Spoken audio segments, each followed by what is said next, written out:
कहानी की शुरुआत में हम एक जेल को देखते हैं जिसका नाम द शॉशैंक रिडेम्पशन है। यह दुनिया की सबसे सिक्योर तरीन जेल है। इस जेल में हजारों कैदी हैं, लेकिन आज तक इस जेल से कोई भी कैदी फरार नहीं हो सका क्योंकि इस जेल की सिक्योरिटी बहुत ही ज्यादा स्ट्रिक्ट है। इस जेल में ऐसे कैदी भी हैं जिन्होंने अपनी पूरी जिंदगी इसी जेल में बिता दी, लेकिन इन्हें इस जेल से भागने का ख्याल तक नहीं आया क्योंकि इस जेल से भागने की कोशिश करने वाले कैदी की सजा सीधा मौत है। अब यहाँ सीन कट होता है और हमें कोर्ट में एंडी नाम के एक आदमी को दिखाया जाता है जो अमेरिका के एक बहुत ही बड़े बैंक का बैंकर है। जज उसे उसकी वाइफ और उसके लवर के मर्डर के इल्जाम में उम्र भर कैद की सजा सुनाता है, लेकिन एंडी कहता है कि मैंने ये मर्डर नहीं किए हैं। पर एंडी खुद को बेगुनाह साबित करने के लिए उसके पास कोई प्रूफ नहीं था, जिस वजह से कोर्ट का जज एंडी को उम्र भर कैद के लिए दुनिया की सबसे सिक्योर जेल दी शॉशैंक रिडेम्पशन भेज देता है। एंडी के साथ और भी कई सारे कैदी होते हैं और जब इन कैदियों को जेल के अंदर लाया जाता है तब जेल के अंदर मौजूद बाकी कैदी आपस में शर्त लगाते हैं कि आज रात इन नए आने वाले कैदियों में से कौन सा कैदी रोएगा, और इसके लिए ये लोग एक डिब्बी सिगरेट की शर्त लगाते हैं। ये लोग बाहर लाइन से खड़े नए आने वाले कैदियों में से एक एक कैदी को चुन लेते हैं। तब रेड नाम का एक कैदी एंडी पर दांव लगाता है क्योंकि उसे लगता है कि एंडी बहुत ही मासूम है और वो बहुत ही अमीर घर का है जिसने कभी तकलीफ नहीं झेली, इसलिए उसे लगता है कि वो आज रात सबसे पहले रोएगा। इसके बाद सभी कैदियों को लाइन से जेल के अंदर लाया जाता है और हर एक कैदी को उसके सेल में बंद कर दिया जाता है। कुछ देर बाद रात हो जाती है और तब पुराने कैदी नए आने वाले कैदियों पर चिल्लाने लगते हैं ताकि उनमें से कोई डर जाए और रोने लगे, और ऐसा ही होता है। इन नए आने वाले कैदियों में से एक कैदी फूट फूट कर रोने लगता है और कहता है कि मुझे घर जाना है। तब वहाँ गार्ड आते हैं और उसे रोने से मना करते हैं, लेकिन जब वो आदमी रोना बंद नहीं करता तब गार्ड उसे सेल से बाहर निकालकर इतना पीटते हैं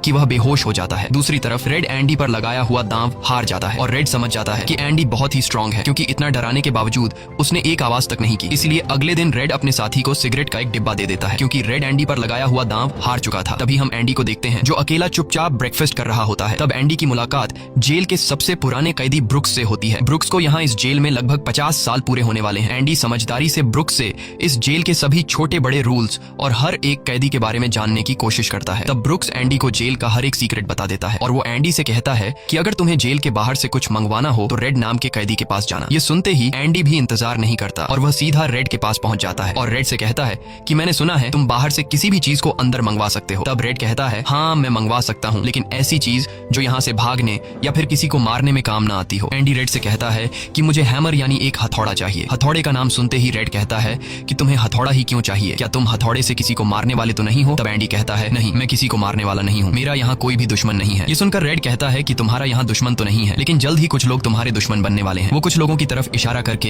एंडी को वार्न करता है कि इन लोगों की गंदी नजर तुम पर है, इसलिए इनसे बच कर रहना। अगले दिन एंडी के कहने पर रेड उसके लिए हैमर मंगवा देता है और जब वो हथौड़ा देखता है तो रेड हंसने लगता है क्योंकि हथौड़ा साइज में बहुत ही छोटा होता है और रेड मन ही मन सोचता है कि इस हथौड़े से जेल में सुरंग बनाने में 600 साल लग जाएंगे। इसके बाद रेड ब्रुक्स के जरिए एंडी के सेल तक हथौड़ा पहुंचा देता है। ऐसे ही दिन बीतते हैं और एक दिन जब एंडी लॉन्ड्री में काम कर रहा होता है तब वो 3 लोग जिनकी एंडी पर गंदी नजर होती है वो एंडी को पकड़ लेते हैं। एंडी उनसे अपने आप को छुड़ाने की कोशिश करता है पर 3 लोगों को वह अकेले कंट्रोल नहीं कर पा रहा था, इसलिए ये तीनों पहले एंडी को खूब पीटते हैं और फिर एंडी के साथ गलत करते हैं। यह सिलसिला इसी तरह चलता रहता है। ये लोग हमेशा एंडी को पकड़ते और फिर उसे मारकर उसके साथ गलत करते रहते। इस तरह से 2 साल बीत जाते हैं और एक अनाउंस होता है कि छत की मरम्मत के लिए कुछ लोगों की जरूरत है। यहाँ कैदियों की एक टीम छत के काम के लिए तैयार हो जाती है जिसमें रेड और एंडी भी शामिल होते हैं। ये लोग सब अपने काम पर लग जाते हैं और छत पर उनकी देखभाल की जिम्मेदारी एक बहुत ही सख्त सिक्योरिटी गार्ड की होती है जिसका नाम हैडली है। हैडली बहुत ही स्ट्रिक्ट इंसान है जो जरा सी गलती पर कैदियों को बहुत बुरी तरह पीटता है। जब सभी कैदी छत पर काम कर रहे होते हैं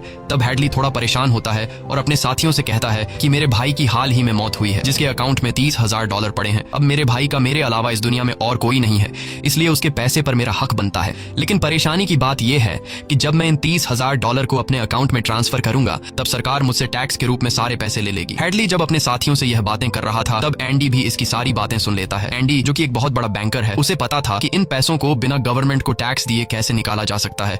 इसके बाद एंडी बिना सोचे हैडली के पास जाता है और उससे कहता है कि क्या तुम अपनी बीवी पर भरोसा करते हो? ये बात सुनते ही हैडली को गुस्सा आ जाता है और वह एंडी को पकड़कर छत के किनारे ले जाता है, लेकिन उसे नीचे फेंकने से पहले एंडी उसे बताता है अगर तुम अपनी बीवी पर भरोसा करते हो कि वह तुम्हें धोखा नहीं देगी तो तुम आसानी से अपने भाई के पैसे अपनी वाइफ के अकाउंट में ट्रांसफर कर सकते हो, वह भी बिना टैक्स दिए, क्योंकि गवर्नमेंट का एक रूल है कि कोई भी इंसान अपनी पत्नी को पूरे जीवन में $60,000 तक गिफ्ट कर सकता है और इन पैसों पर कोई टैक्स नहीं लगता। और एंडी यह भी कहता है कि अगर तुम बाहर से किसी लॉयर को रखोगे तो वह तुमसे बहुत ज्यादा पैसे चार्ज करेगा, लेकिन मैं ये काम तुम्हारे लिए फ्री में कर सकता हूँ। तब हैडली पूछता है बदले में तुम्हें क्या चाहिए? इस पर एंडी मुस्कुराते हुए कहता है मुझे कुछ नहीं चाहिए, जब तुम्हारा काम हो जाए तुम बस मेरे सारे दोस्तों को बियर पिला देना। और अगले दिन सभी कैदी छत पर बैठकर बियर का मजा ले रहे होते हैं, यानी एंडी ने हैडली का काम कर दिया था। लेकिन एंडी बियर नहीं पीता, वह एक कोने में बैठकर सभी को बियर पीते देखकर खुश होता है। एंडी के साथी भी उससे बहुत खुश होते हैं क्योंकि जेल में बियर पीना ऑलमोस्ट इम्पॉसिबल था, लेकिन एंडी की वजह से उनकी यह इच्छा पूरी हुई। फिर समय ऐसे ही बीतता है और एंडी और रेड की दोस्ती गहरी हो जाती है। कुछ दिन बाद जेल में सभी कैदियों को फिल्म दिखाई जाती है और सभी लोग रीटा हेवर्थ की फिल्म देख रहे होते हैं। तब एंडी रेड के पास आकर कहता है, मुझे रीटा हेवर्थ का एक बड़ा पोस्टर चाहिए। एंडी रेड से इसलिए पोस्टर मांगता है क्योंकि पूरे जेल में एक रेड ही था जो बाहर से किसी भी चीज को मंगवा सकता था। इसके बाद एंडी बाहर निकलता है, लेकिन जैसे ही वह बाहर आता है वहाँ वही 3 लोग खड़े होते हैं जो एंडी के साथ गलत करते थे। वह एंडी से कहते हैं, चलो हमारे साथ, लेकिन इस बार एंडी मना कर देता है। एंडी के मना करने पर वो लोग उसे पकड़ लेते हैं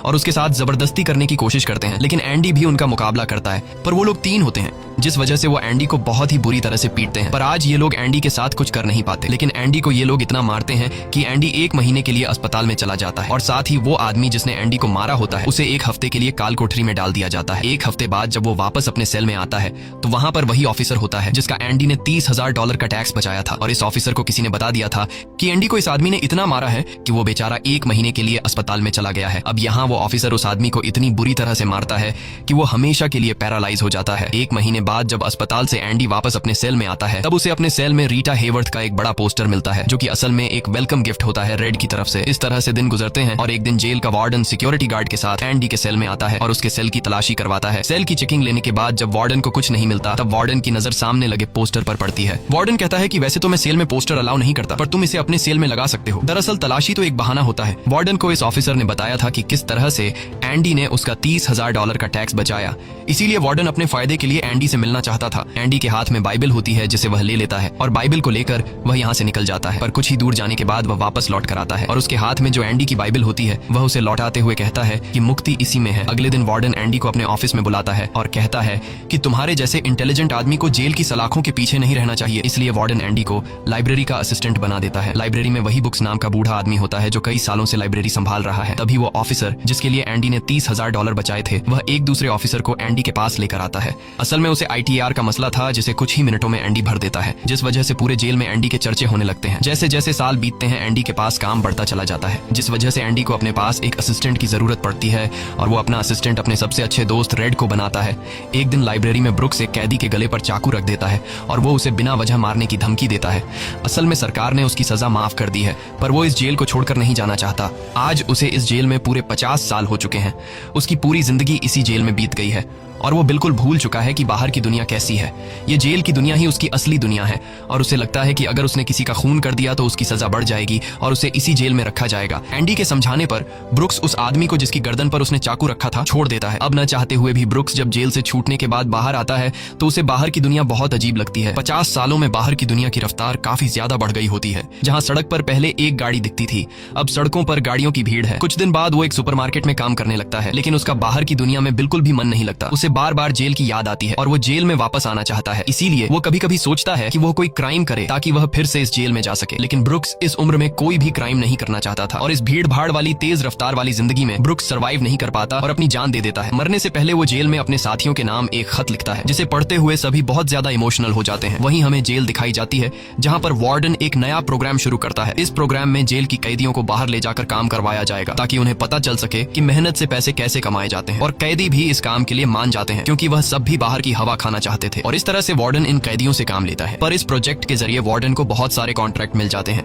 क्योंकि जेल के कैदियों की लेबर बहुत सस्ती होती है और जो बाहर की लोकल कंस्ट्रक्शन लेबर की टीम होती है उन्हें कहीं पर भी काम नहीं मिलता क्योंकि वार्डन उनका काम आधी कीमत पर अपने कैदियों से करवाता है। और वार्डन आधी कीमत पर काम इसलिए करता है क्योंकि कैदी कोई लेबर तो थे नहीं जिनको वार्डन दिहाड़ी दे पाता। इसलिए वार्डन फ्री में कैदियों से काम करवाकर बहुत सारा पैसा कमाने लगता है और उसका यह पैसा ब्लैक का होता है। लेकिन एंडी एक बैंकर होने की वजह से वार्डन का सारा ब्लैक मनी व्हाइट में बदल देता है। दरअसल एंडी इन पैसों को एक ऐसे आदमी के नाम पर जमा करता है जो इस दुनिया में है ही नहीं और वह उसके अकाउंट में सारा पैसा ट्रांसफर कर देता है ताकि अगर कल को पुलिस को पता भी चल जाए तो पुलिस एक ऐसे आदमी को ढूंढ रही होगी जो इस दुनिया में कभी पैदा ही नहीं हुआ। अब यहाँ जेल में एक नया कैदी आता है जिसका नाम टॉमी है। टॉमी बहुत यंग होता है और वह इस छोटी सी उम्र में कई सारी जेलों में जा चुका है। टॉमी एक बहुत ही फ्रेंडली नेचर का था, इसलिए उसकी जल्द ही जेल में बहुत से कैदियों से दोस्ती हो जाती है। एक दिन खाने की टेबल पर टॉमी सबसे कहता है कि मैं पिछले कई सालों से चोरी कर रहा हूँ, इसलिए मैं यहाँ की कई सारी जेलों में जा चुका हूँ और इस बार भी मैं चोरी की वजह से इस जेल में आया हूँ। टॉमी की बात सुनते हुए एंडी उसे कहता है कि अगर तुम चोरी करने के बाद बार बार पकड़े जा रहे हो तो इसका मतलब ये है